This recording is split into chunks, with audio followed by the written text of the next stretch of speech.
Welcome everyone to MailFuzz TV. I am Peter and today I'm going to be talking about Something Very Bad Is Going to Happen, Episode 4. It's called The Witness. Spoilers for the episode as always, and this is a Patreon sponsored review, so thank you very much to Alison for making the pick. So, last episode ended with mysterious man, possibly Mr. Sorry, coming in and chloroforming Rachel and dragging her off, and I speculated a little bit about not even about what was going to happen next so much as a plot point, but more just my speculation of how it might underwhelm me based on how it's kind of tried to treat some of its previous setups and cliffhangers and try to kind of sweep things under the rug and whatnot. It didn't do that, so I mean, I guess objectively fair points for doing some weird stuff. Having said that, I do think that the reveal that this was her father who wants to show her something does make me think, oh, well, did he have to get her attention this way by chloroforming her? I feel like just, coming up to her when she's outside on her own and saying, hey, there's something you really need to see, would maybe been enough to at least get her attention. I mean, maybe they're trying to tell us that the relationship is so bad that she wouldn't even go with him to this other cabin to watch this video. So, in hindsight, I feel like the way the last episode ended is a little bit, I don't know, a little bit misrepresentative, I guess I'll say. However, I do think that it doesn't try to say, hey, things aren't escalating, right? If anything, this episode kind of puts the cards on the table a little bit as to what we're actually doing with this story, what it's actually about, what the concern is, what the predicament she's in is.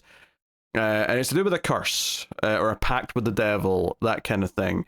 But a good chunk of this episode, there's a little bit at the start where it's the kid can't sleep and he hears some of the muffled noises of Rachel being taken away. And he goes to wake up his dad, Jules, and says, hey, I saw the sorry man here. He was in the house. I got footage of him. And he's reluctant to come and get out of bed, but he comes and watches the footage and sure enough sees this man in the footage from last episode. Kind of wailed the kid just didn't immediately come and tell him that, or any of the adults. Honestly, it felt like a really, really thinly veiled, oh, we have to have a reason for him not to just immediately alert all the adults that he saw someone. So we get a little line here about how the kid felt like he couldn't tell his dad because his dad told him to not believe in the sorry man, and he was so scared of not being believed or being told that he was acting up that he just didn't tell anyone.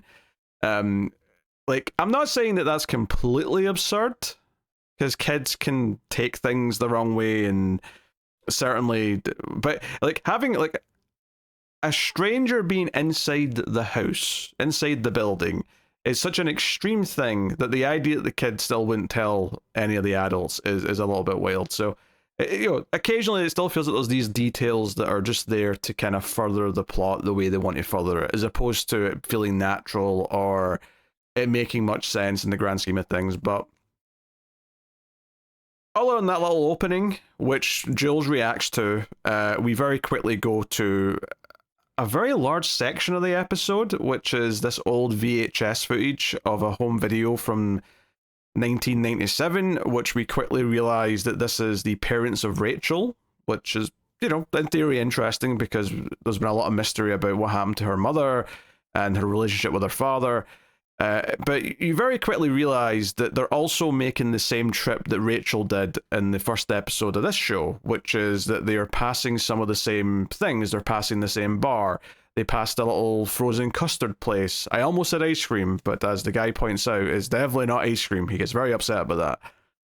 And you're like, wait a minute, her parents were coming to this same location? Now, it's not the exact same building. They go to a cabin that they've bought, or well, not bought, but rented or whatever for their marriage trip / honeymoon. And it's okay, that's a big coincidence, i.e. it's not a coincidence at all. Clearly there's something weird and suspicious about this. The funny thing is, though, is that there's not really much of a reason by the end of the episode why this location being the same is a thing. Maybe that'll be elaborated on in future episodes, but even once we find out about the curse and everything else going on with it, it doesn't necessarily sound like like it has to be here, or why she's sort of like ended up in the same place, give or take a few acres, than what her mother was when she got married and then immediately died. So, I mean, I don't know what to make of that. Maybe it's just fate stepping in. Is the custard man actually death? Because he was acting all weird and creepy and death-like. But, it shows that her mum had similar weird vibes before her wedding, and we see that or at least we hear that the same guy who said, "Are you sure he's the one?" The creepy guy from the bar. It sounds like he was at the wedding. He was the witness at the mum's wedding. And the wedding happens. They say, "I do." Afterwards, they're back at the lodge and the cabin, and she starts to bleed and ultimately, collapses and dies. And the dad has to effectively take out Rachel, the baby, from her as she's dying or having just died. It's a whole messy, messy moment. I mean, all of this stuff was like, I was getting like mixed feelings from a lot of it. On the one hand, I appreciated how just vastly different it was, and it was like, oh, we're doing like a found footage thing, and it's revealing like the backstory of her parents. And while some of it's a little bit contrived, they're at the same location, the mum's going through a lot of the same sort of stuff. Obviously, a lot of that stuff might not be as contrived once they explain why all these things are happening again. But at the same time, there was a lot of like cheap tricks here to try and make it seem creepier than it necessarily was. Like there was a lot of like, the video gets distorted and there's like a weird glitch that kind of, moves on to like, skips a couple of frames and she looks kind of concerned, or like, there's like weird static in the audio as she's hearing some noises or voices or something like that. Like it pulls out a lot of the typical tricks to try and like make it creepy. Right, and none of it really has much weight beyond just we're using the tools in the tool chest, and that's about it. So it's a little bit generic in that sense, but at the same time, I did appreciate that it was finally doing something that wasn't just what the show had been doing for the first 3 episodes. And I think part of that is because you knew there was going to be a conclusion to it. You knew that, well, you didn't know for sure, I suppose. It could have cut off early, but it felt like it was going at a much quicker pace than what the actual show has been going at. So you knew you were going to get some kind of payoff by the end of this found footage segment, which I wasn't sure at a certain point if it was going to be the majority of the episode. Now, I did predict that Rachel would be sitting watching it, because there was one shot of the TV playing the footage, and then we just go into the footage for like 15, 20 minutes, almost half the episode. And eventually it does cut back to her face. And I always expected that. I was expecting this to be someone showing her this footage. Now, I didn't know it was going to be the dad, and it was like him trying to warn her and saying, hey, like, you can't get married, you have to do this. But, even if it was someone villainous, I thought, oh, maybe they've like tied her to a chair and they're forcing her to watch this, and they're revealing why this is all connected and why they're coming after her now. Something to do with her mother years prior, blah, blah, blah, blah. It's actually kind of wild how little any of this has to do with the family. With Nikki's family. All on the reveal later on that Jules actually witnessed some of the mother's death because he ran away from home and was hiding under the bed, and he actually thinks of Rachel's dad as the sorry man because he recognizes him and thinks that he killed Rachel's mother all those years ago. Which, and we see on the footage, there's no reason to doubt the footage, that it is as presented, which doesn't show that at all. But from his perspective under the bed, he just thought someone was hurting this woman. So there's a lot to like dive into here with the curse and the lore, because ultimately, once Jules shows up with a gun and thinks that her dad's the I almost said the bye-bye man. God, that's a Freudian slip. Thinks the dad's the sorry man. Rachel tries to calm them down, but ultimately she ditches them to go back to the bar. Right, from episode 1, she wants to go talk to that guy because she recognized the voice. On the thing, and obviously there was some stuff with her dad trying to convince her to not get married, just to run away, leave, because you feel something bad's going to happen, don't you? Your mum had that feeling too, and I don't want you to die. And seemingly he tried to keep her isolated in her childhood to try and avoid what happened to the mum. Right, that's what he was trying to do.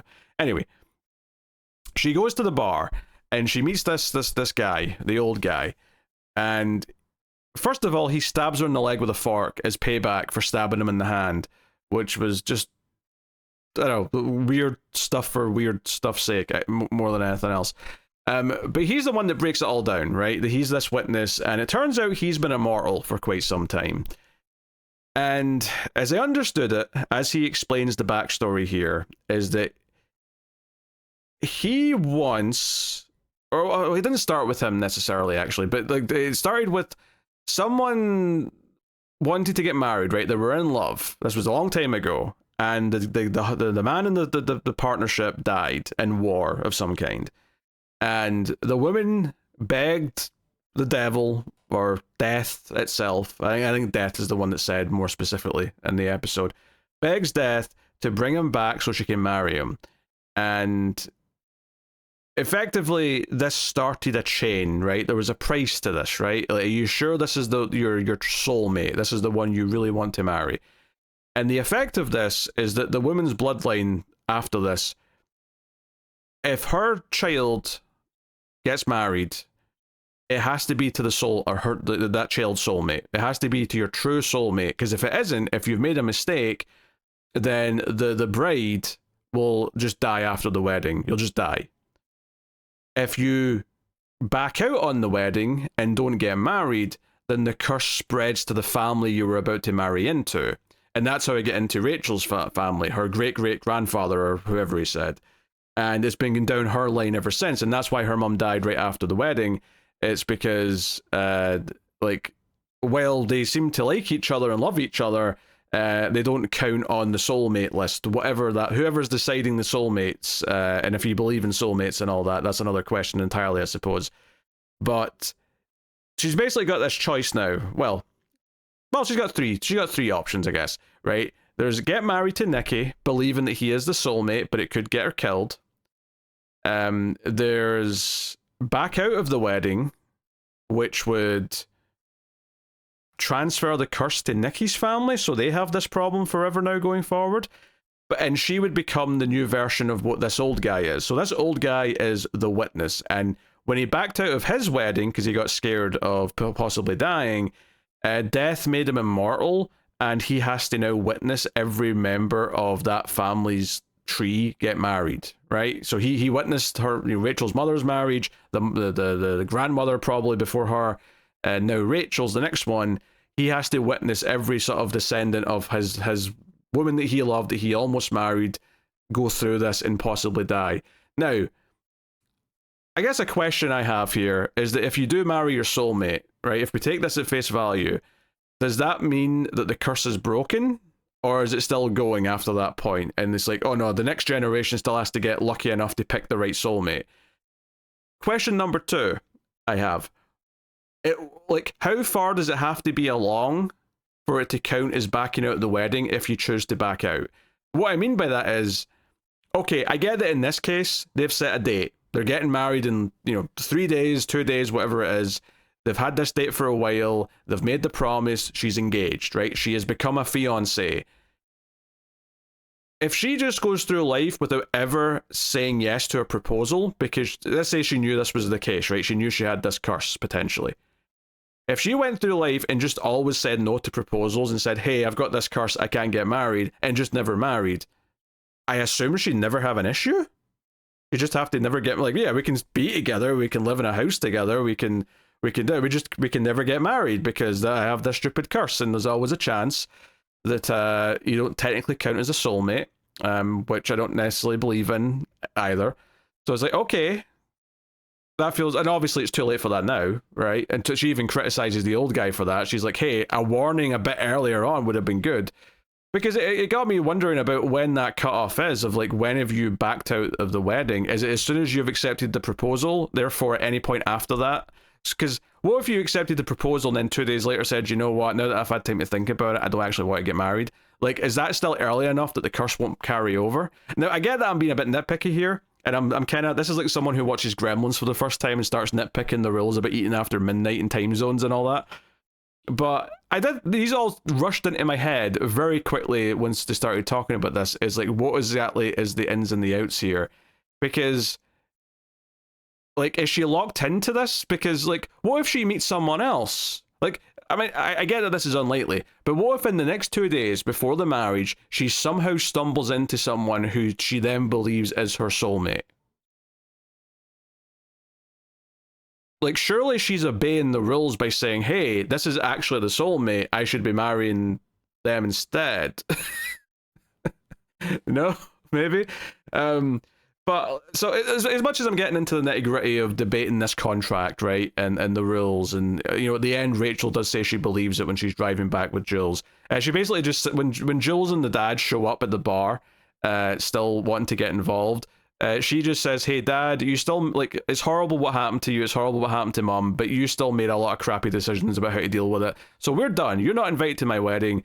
But talk to this old guy. He'll give you some closure, right? A lot of the things that you've been assuming aren't true, but there is some stuff here. Go on, talk to him. And she basically leaves and she's asked in the car, she says, "Yes, I believe that this curse is real." It's like, okay, you believe it's real. Now, obviously, now that we've revealed the game, we've revealed what's happening now, is assuming this is all accurate and true. Maybe there's some more layers we've not uncovered yet. But at the very least now, I can at least see what the show is kind of getting to be about. And it was already kind of touching on this, don't get me wrong. But at this point, what we're effectively saying here is that this choice to get married has become life and death. And it's this idea that when you get married, you're sort of like signing up to like commit. Obviously lots of people get divorced, but this is like in the truest form of it. You're getting married, you're choosing to be with someone for the rest of your lives, and it's this commitment that might be a mistake. It's taking that and turning it into a literal life and death situation where if she's made the wrong choice, it's instant lights out. I can see taking like the very real fear and then turning it into a horror thing by hating it and saying, no, this is a curse. She will die if she's made the wrong choice. And it suddenly makes you sort of maybe examine how she is with Nikki. Like, do they seem like the happiest couple ever? Does it seem more like a relationship of maybe not convenience, because I wouldn't say it's very convenient, but like, like they like each other well enough, and it's grown over time. Like, as there are more rifts there between them perhaps than they initially thought. It is interesting though that she now has some weird secret with Jules, because Jules has heard about a lot of this now, and he's in the know, and like, is he going to tell Nikki? Is he going to tell the rest of the family? Is he going to tell his wife? Like there's potential dynamics over like Jules being this weird ally she now has because he's the only one who understands what's going on. And would any of the rest of them even believe it if she's told them? Probably not. They'd probably think she was being superstitious or whatever. But it's also this idea that if she gets married and she's made the wrong choice, it's not going to negatively impact. Aside from obviously, I mean, you would assume Nikki will be upset that his new wife is dead, right? Just like her dad was. But ultimately, the effect of her mistake is all on her, right? She's the one who dies. She's the one who dies horrifically. And it's like, the weight of that and the weight of making that right choice. Am I marrying the wrong person? Like, that's, it's turning that into a horror story. And I can respect what they're doing there with that. And this episode had less of the family, which also helped a little bit. I will say that. But yeah, I don't know. I found myself like when we got to that last chunk of the episode, right, and we're in the bar and the old guy's explaining all this stuff, and he's very kind of like serious but kind of nonchalant about it at the same time. I was like, okay, I'm getting kind of the lowdown here of what's going on, and it's making sense thematically for what we've been doing in the show up until this point. But part of me did think, well, could we have just like had this earlier, maybe in some way? I think probably my least favorite thing about the show is the way that it's been teasing out the mysteries, and that goes all the way back to episode 1. All of the horror teases of what's to come have all felt very kind of like try hard, and kind of like what I was saying earlier about some of the tricks they pull during the VHS found footage stuff. Is that it kind of feels like out of just the traditional horror toy box, where it's like, okay, we've got this, we want to have a scene at the end where someone comes in and grabs her. We want to have these scenes where she's uncomfortable because someone's saying something or acting weird. It feels like we're pulling out a lot of the tropes in terms of techniques more so than story to kind of like tease some of this stuff out. And now that they've actually said what it is, I'm like, I don't think this is a bad idea. I think it's a very interesting moral dilemma. Well, it's not even moral. I mean, it's kind of moral. Like, she's got this dilemma now that's really tough. It's like either choosing to marry, but it might kill you, or being destined to be this immortal person who has to watch people in this family that you've doomed to suffer because you made the wrong choice for them. It's putting all this weight on that. And I think there's an interesting, like, choice for her to make there, and there's a lot of things that could feed into that choice. But a lot of the build up to get there, I found a little bit. Well, I'll just say it, tedious. Like, I think a lot of the horror in this show is pretty tedious, and I don't find it particularly engaging. Even this old guy, as much as obviously he's got a lot of interesting things to say, because he's basically dishing out the premise of the show, I don't really enjoy the kind of vibe and the demeanor that it's going for. Like, it's trying really hard to be creepy at all times, and I just find a lot of that effort to feel a bit try hard. So I don't know. I'm in kind of a weird place with it, where, like, I think objectively it is more interesting than it was in episode 1 now, right? Now that we're halfway through the show, and it's actually put its cards on the table a little bit and said, this is what it actually is. And, like, I can see how thematically some of that stuff early on played into it, but, all the stuff with, like, her being concerned that the family's up to something for 2 episodes, unless it turns out there's some other twist later that they are up to something, that kind of feels a little bit like a waste of time to me. Like, almost like it wants to do all these different types of horror, and it wants to bounce around them a little bit, and it wanted to do that before it got to this stuff. And I'm like, I think I'd have just preferred a tighter story, honestly, than what you've done there. And yeah, like, I think some of the backstory does feel a little bit contrived. Like, again, it doesn't seem to be like a real reason for the location. Like, is everyone in her family being drawn to this general location to have their wedding? Has that been every single time? The fact that this witness guy, the old guy, is like situated here kind of implies that maybe they have always been coming to this area to do this. I don't know. It's weird. It's almost like the creepy custard, the frozen custard guy. It's almost like they're trying to do like a sort of creepypasta style thing with him, where like he's this kind of like last, like, the ferryman, or the last guy you see before your impending doom or whatever. I don't know. There's something, again, very like I don't know, uninspired about it to me. I don't know. I'm finding myself frustrated with just a lot of the choices that it's making to try and tell its story. Now that it's revealed what its story actually is, I think there actually is a nugget in the middle there that's quite interesting. That I could see being a good character horror story about the existential dread of, am I making the right choice? And I think that's quite good. It's just all of the actual attempts to be creepy around it. And a lot of the other characters are quite annoying as well, but like a lot of the attempts to be creepy I'm finding just very tedious. And I think part of that maybe just be that I've watched a lot of horror, and I'm just finding a lot of it kind of uninspired and kind of tired at this point. It may be that. But yeah, I mean, that's the episode. I mean, I'll give it this. They're not dragging the episodes to an ungodly length. They're about 40 minutes each, and I think that's good. I think it would be wrong to extend them. Unless you were going to cut down the episode numbers, in which case, yeah, maybe you could have tightened it up in some other ways. But yeah, so yeah, we'll see what she says to anyone else next episode. Is this going to be something that she keeps a secret with Jules for at least an episode or two? I think that would be the most interesting result. Is her trying to keep this quiet, and her and Jules having this weird secret together, which kind of makes this the asshole of the family, the one she's actually got like a connection to now. Is probably the most interesting thing they could do with the status quo. Because I'll tell you this right now, the thing that I am not looking forward to after this is a scene where she tries to tell this to Nikki and have Nikki try and like talk her out of it. Because as much as, don't get me wrong, in a real world scenario, I understand why he wouldn't believe a single word of it, because yeah, it's very far-fetched and all that.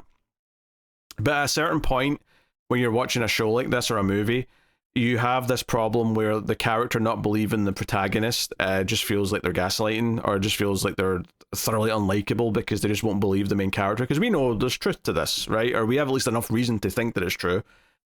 So I think that may be quite frustrating. I think him like trying to downplay any of this and say it's crazy is going to be frustrating to sit through, is my concern now, I guess. But I don't know if they're going to immediately go to that, or what.